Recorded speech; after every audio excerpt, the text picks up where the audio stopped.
Term insurance purchase करने के लिए आप जितना डिले करोगे, जितना प्रोक्रेस्टिनेट करोगे, उतना लाइफ इंश्योरेंस कंपनी को खुशी मिलती है। देखो, टर्म इंश्योरेंस पॉलिसी है, ये एक प्योर रिस्क प्रोडक्ट है। If your current age is below 30 years old, तो फिर आपके chances of dying are statistically near zero. और जैसे आपका एज बढ़ेगा अबाउट 30, 35 या 40, आपके चांसेस उतने ही इंक्रीज हो जाते हैं। और ये एक अच्छा रीज़न होता है इंश्योरेंस कंपनीज के लिए आपका प्रीमियम अमाउंट इंक्रीज करने का।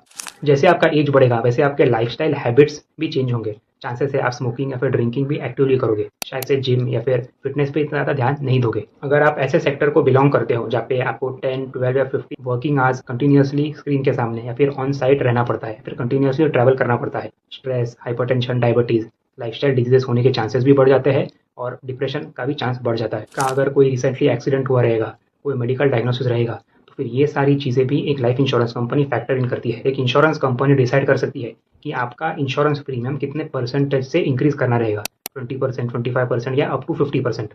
जैसे आपका एज बढ़ेगा वैसे आपके फाइनेंशियल रिस्पॉन्सिबिलिटीज भी इंक्रीज होंगे। अगर आपने लोन लिया है तो उसको रिपे करने का responsibility, after marriage if you have kids तो उनके एजुकेशन का खर्चा, आपका खुद का रिटायरमेंट का प्लानिंग, ये सारी चीज़ें भी एडअप होती है। और मेजॉरिटी टाइम्स अगर आपको मेडिकल प्रॉब्लम्स रहेंगे तो फिर इंश्योरेंस कंपनी आपका टर्म इंश्योरेंस प्रपोजल रिजेक्ट भी कर सकती है। Therefore it is always better कि अगर आप टर्म इंश्योरेंस पॉलिसी परचेस करोगे तो फिर फर्स्ट टर्म इंश्योरेंस प्लान आप बिलो 30 के एज में परचेस कर लीजिए। अगर आपको एडिशनल टर्म इंश्योरेंस का रिक्वायरमेंट रहेगा तो फिर आप उसका डिसीजन आप बाद में आराम से रिस्पॉन्सिबिलिटीज के हिसाब से और अपने टाइमलाइन के हिसाब से जरूर ले